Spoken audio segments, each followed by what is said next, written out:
First of all, I have to tell you, the mind about which we speak and depend upon is a myth. There is nothing like mind. Brain is reality, not the mind. Mind is created by us reacting to outside. Either we react to conditionings or to our ego. Thus this mind is created like bubbles on the ocean of reality. But that's not reality. With this mind, whatever we decide, we know is very limited, illusive, and sometimes shocking.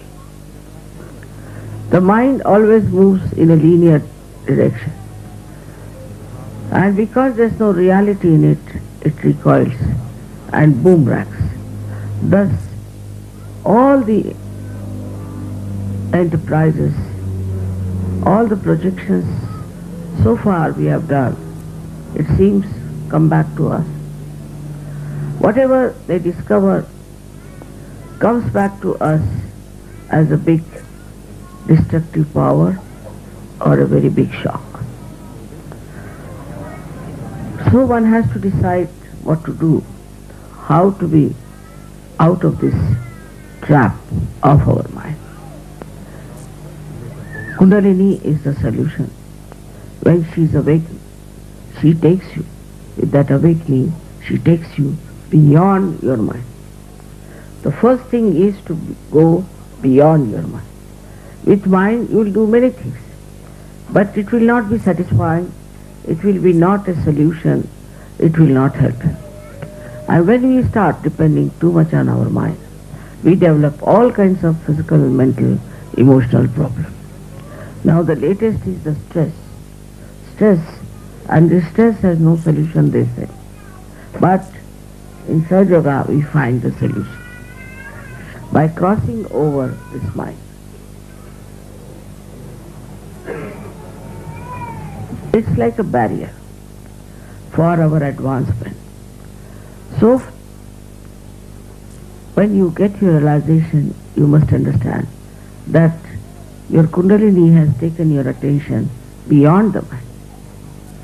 Now this reaction to outside has come because we human beings have a prism-like brain, or we can say prism-like skull.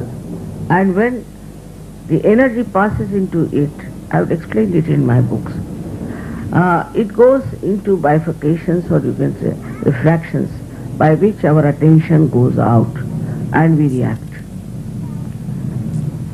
If we react too much, then these bubbles create a very horrible mind which can lead to any kind of thing. It justifies itself, it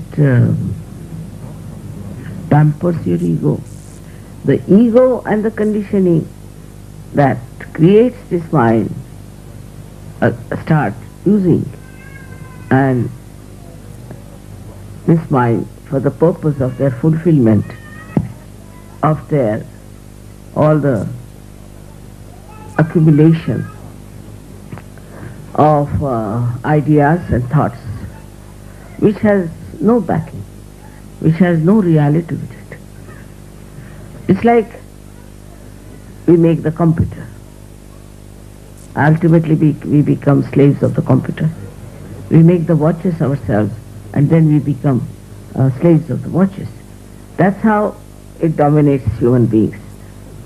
And when a person who has a very strong mind decides to destroy, like Hitler did, with some idea, he can go on destroying, which has a very far-fetched effect on our culture, on our spirituality. Now the first step is to become thoughtlessly aware, where you cross your mind. You go above your mind. Mind cannot affect you. This is the first stage, as we call it, thoughtless awareness.